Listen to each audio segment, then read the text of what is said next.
Here are today's top stories. The Supreme Court schedules the oral arguments on the Philippine government's withdrawal from the International Criminal Court. PDEA agents seized 74.8 million pesos worth of shabu in operations in Parañaque and Cavite. The government claims to have proof that businesses are abusing the train law to increase the prices of their goods. And 194 policemen face charges of corruption as the PNP continues its internal cleansing. Good day, I'm William Theo. Welcome to the PNA Newsroom.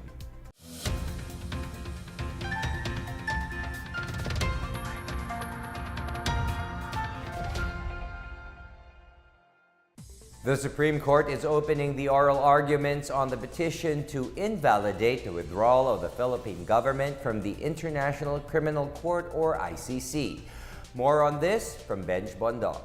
The Supreme Court set the oral arguments on the petition filed by 6 senators seeking to declare as invalid the Philippine government's withdrawal from the Rome Statute of the International Criminal Court on July 24. SC spokesman Theodore said the court ordered respondents to comment within 10 days from notice. Senators Francis Pangilinan, Franklin Drilon, Paulo Benigno Aquino, Laila de Lima, Risa Ontiveros, and Antonio Trillanes IV filed a 17-page petition for certiorari and mandamus.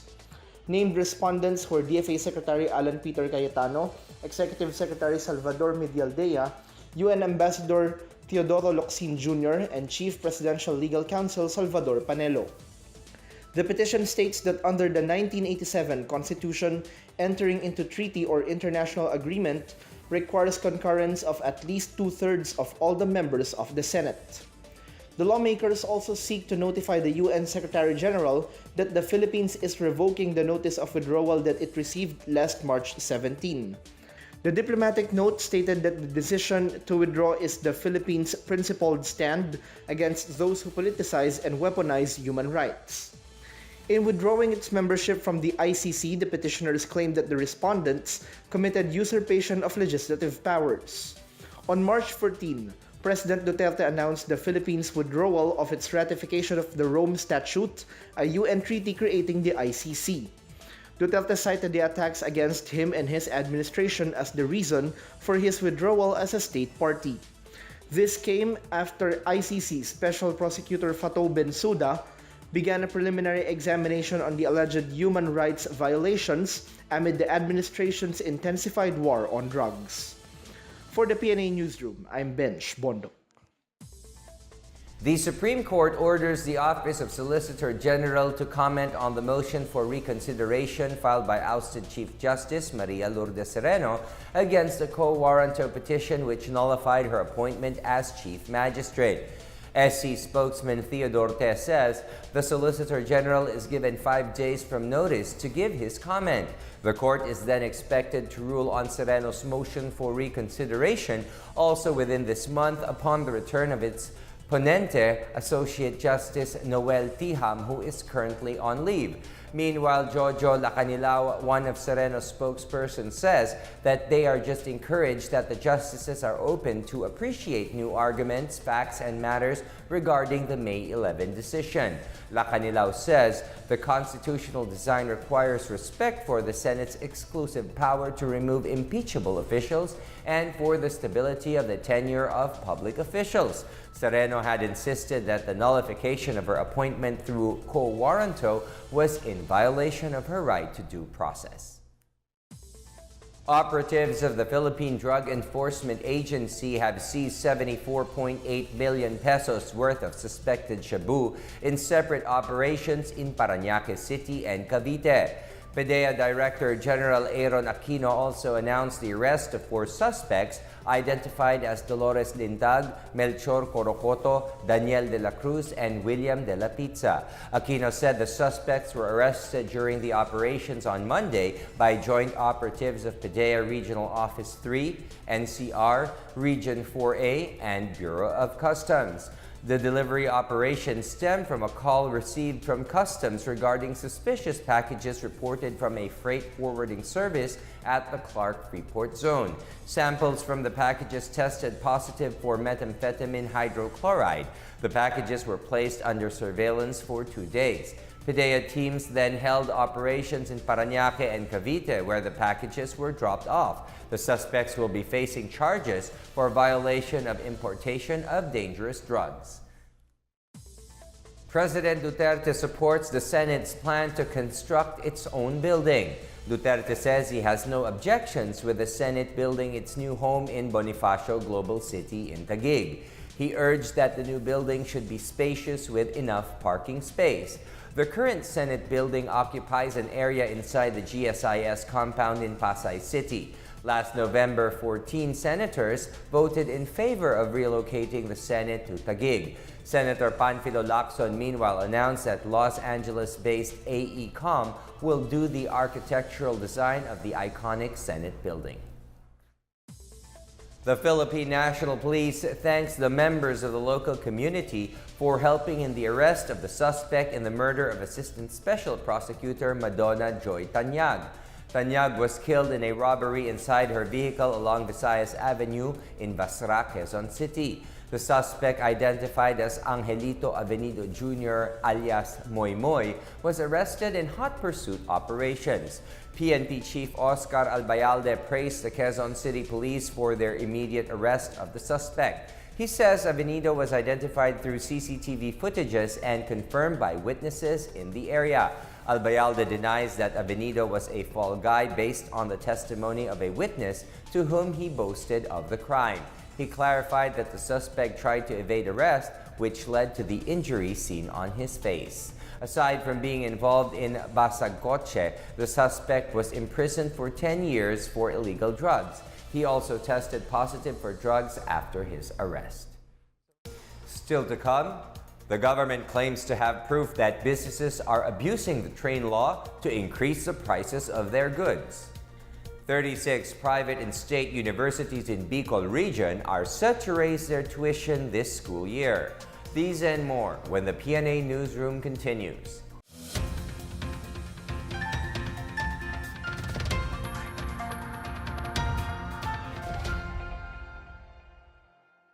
Ang nangyayari noon at saka hanggang ngayon ay pabalik-balik yung gusto makakuha ng permit, no?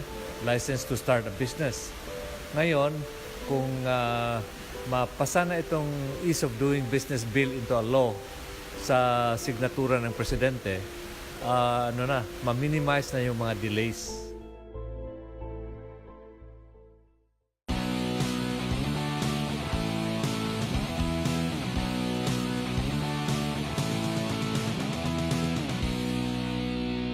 Makasaysayan po ang araw na ito dahil pipirmahan na ni Pangulong Rodrigo Roa Duterte ang RA 11032 o itong tinatawag na Act Promoting Ease of Doing Business and Efficient Delivery of Government Services by amending Republic Act number 9485. Ilan sa mga salient features ng bagong batas, Secretary, is una, ine-encourage namin ng lahat ng national at local agencies na magkaroon ng zero contact policies kung saan ito ay isang mekanismo upang maiwasan ang red tape.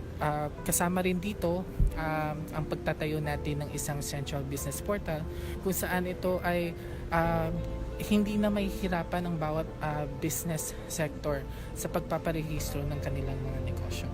The Ease of Doing Business Act of 2018, a law that has been long overdue. Every president that I can remember is always talking of red tape, graft, and corruption and everything. But with no exception, whether it was a perceptive thing or just an objective, always it has been bruited about hanggang dumating na lang sa akin. And corruption is still there. Kasi ang ordinaryong Pilipino walang matakbuhan eh. They do not have the money to hire law offices or even fixers for a price. And they have to do it. And some of them are from the provinces or most of them. At pupunta lang dito to transact a business, they find it hard to move around because of the traffic. One item a day. At kailangan pala ng pera sa hotel. Kailangan pa ng pera sa Lahat.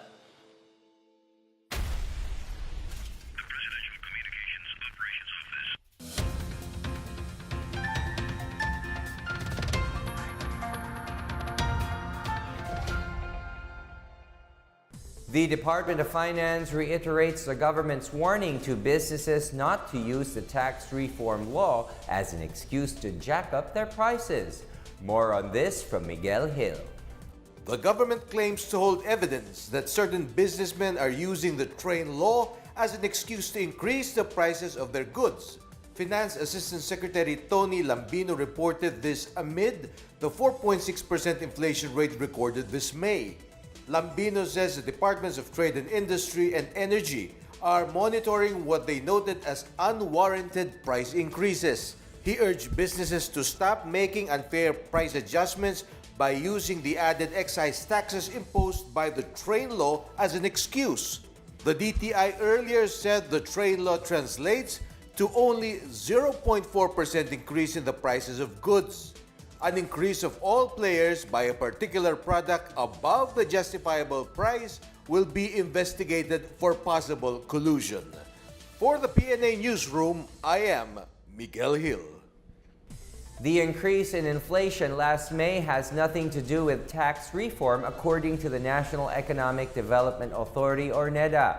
NEDA says the inflation rate was pulled up to a 4.6% from 4.5% last April by an increase in prices of fish and other commodities. The high prices of oil in the world market also affected the inflation rate. Budget Secretary Benjamin Diokno says the government is taking steps to help the public cope with the effects of inflation. Among these is the Rice Tariff Act being pushed by Malacanang to lower prices of rice by up to 7 pesos. The Commission on Higher Education has approved the increase in tuition in 36 private and government colleges and universities in Bicol Region for this school year. CHED Regional Administrative Officer Dr. Dominador Mediavillo says 34 of them are private schools and 2 are community colleges, which are under the supervision of local government units. These universities and colleges had asked to implement 5 to 50% tuition increase for the salary of their teachers, personnel, upgrade of their equipment and laboratories, and a small percent of return of investment. These schools are located in Albay, Camarines Sur, Sorsogon Province, Camarines Norte, Masbate, and Catanduanes. Their tuition increase per unit for school year 2018-2019 ranged from 25 to 150. The Department of Education denies reports that the military is harassing LUMAD schools in the Davao region. DepEd 11 spokesperson Jen Veluto Atilio belied the reports by the Save Our School network regarding harassment of LUMADs in far-flung areas. A statement from the SOS Southern Mindanao spokesperson Rios Valle claimed that LUMADs were caught in military operations on the first day of classes last Monday. Valle also said 56 schools in southern Mindanao were forced to close down due to the clashes. Atilio, however, said they have not received any complaints from the SOS network and that such complaints should actually be addressed to the Armed Forces of the Philippines. DepEd is also ensuring that peace and order is being kept around schools, as well as the safety of students and teachers. The Department of Environment and Natural Resources is preparing complaints against local government units in Negros Oriental that have failed to establish sanitary landfills. Forester Loreto Revac of the DNR-EMB disclosed this during a forum by the Philippine Information Agency in line with the celebration of World Environment Day on Monday. Revac, however, declined to identify which LGUs could be facing a complaint with the Ombudsman. He said it had been 18 years since the Ecological Solid Waste Management Act of 2000 was passed and that the LGU should have caught up with the law by now. In Negros Oriental, Bayawan City is the model in which the entire Region 7 for having established a sanitary landfill that meets the government standards and requirements, Revac said. Revac admits that a common dilemma among LGUs is to find a suitable site for a sanitary landfill. He says it is up to the barangays to implement waste segregation and solve the problem of garbage disposal. Up next, 194 policemen face charges of corruption as the PNP continues its internal cleansing.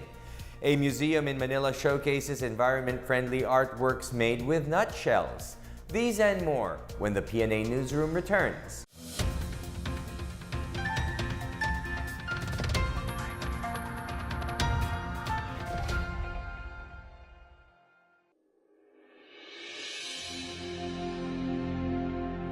Bakit tayo nandito? Nandito ho tayo para pasinayaan, introduce lang sa atin lahat ang pinakabagong communications campaign ng ating gobyerno para labanan ang tinatawag na fake news.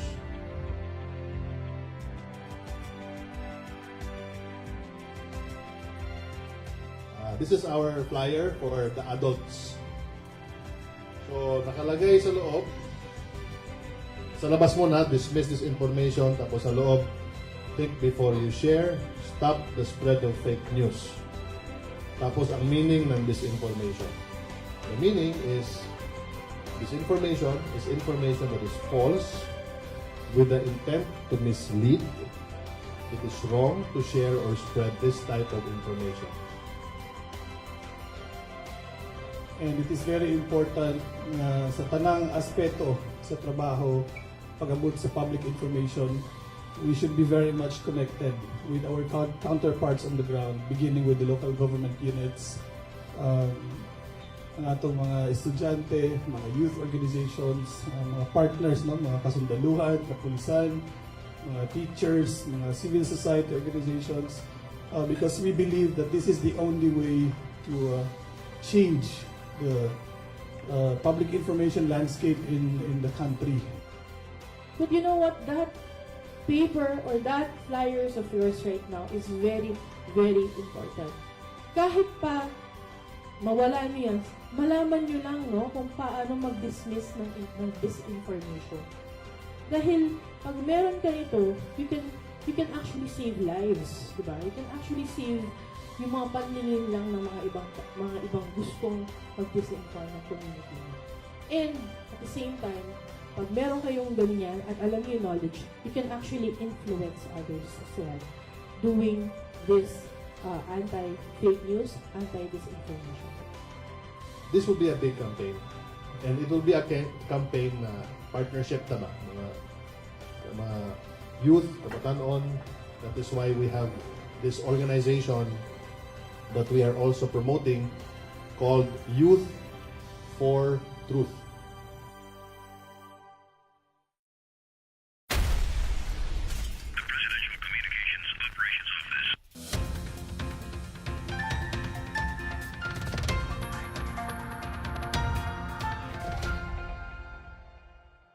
The PNP Counterintelligence Task Force has filed charges against 194 cops involved in corruption. Former CITF Commander Chiquito Malayo reported his accomplishments as he turned over his post to Senior Superintendent Romeo Karamat Jr.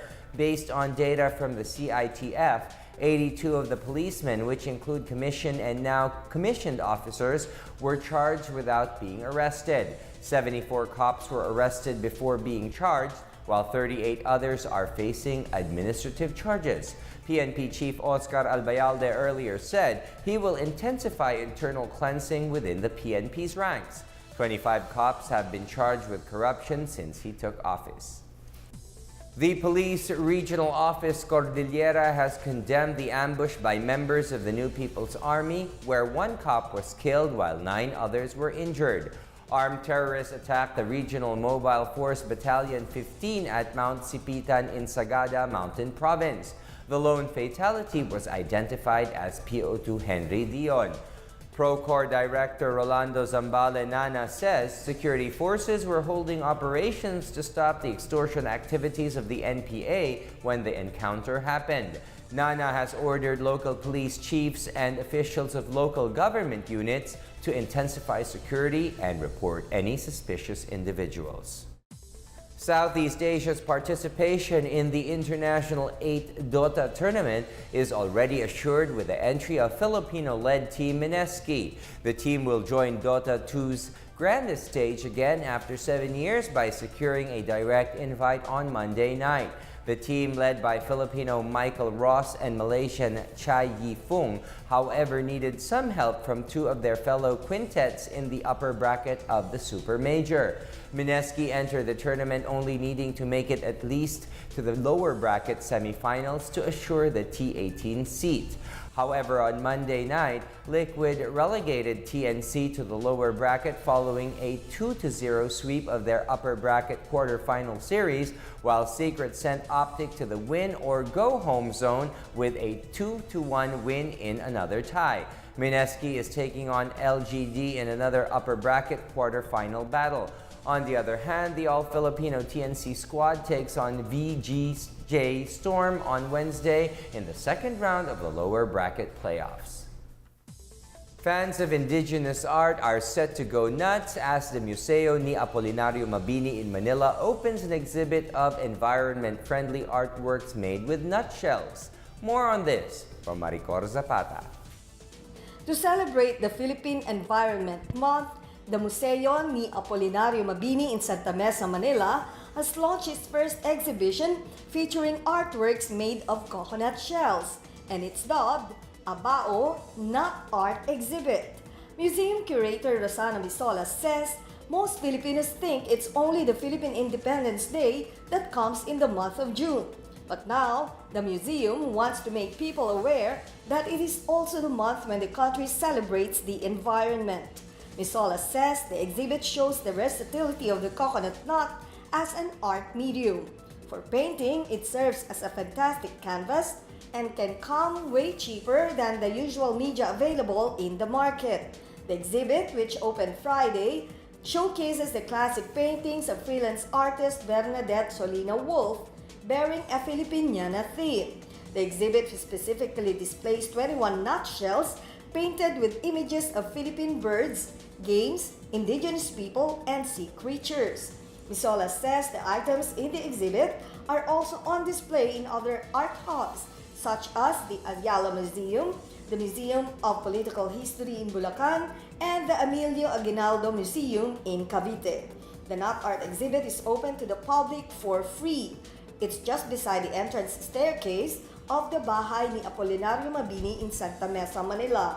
The exhibit will run for the whole month of June. The celebration of the Philippine Environment Month aims to stir environmental awareness and concern among Filipinos. For the PNA Newsroom, I'm Maricor Zapata. Let's now check out the weather forecast for Metro Manila and the rest of the country.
Here's another look at today's top stories. The Supreme Court schedules the oral arguments on the Philippine government's withdrawal from the International Criminal Court. PDEA agents seized 74.8 million pesos worth of shabu in operations in Parañaque and Cavite. The government claims to have proof that businesses are abusing the train law to increase the prices of their goods. And 194 policemen face charges of corruption as the PNP continues its internal cleansing. Thank you for watching another edition of the PNA Newsroom. To check out these and other stories, visit the PNA website or follow the Philippine News Agency on Facebook and Twitter. For more stories about the government and how it serves the Filipinos, look for these hashtags in all of our social media platforms and websites. Just a reminder, the PNA website will be on a break beginning tomorrow for much-needed system maintenance. We will resume operations on June 10. And that's your daily dose of the latest news and information that you need to know. From the PNA Newsroom, I am William Theo. Good day.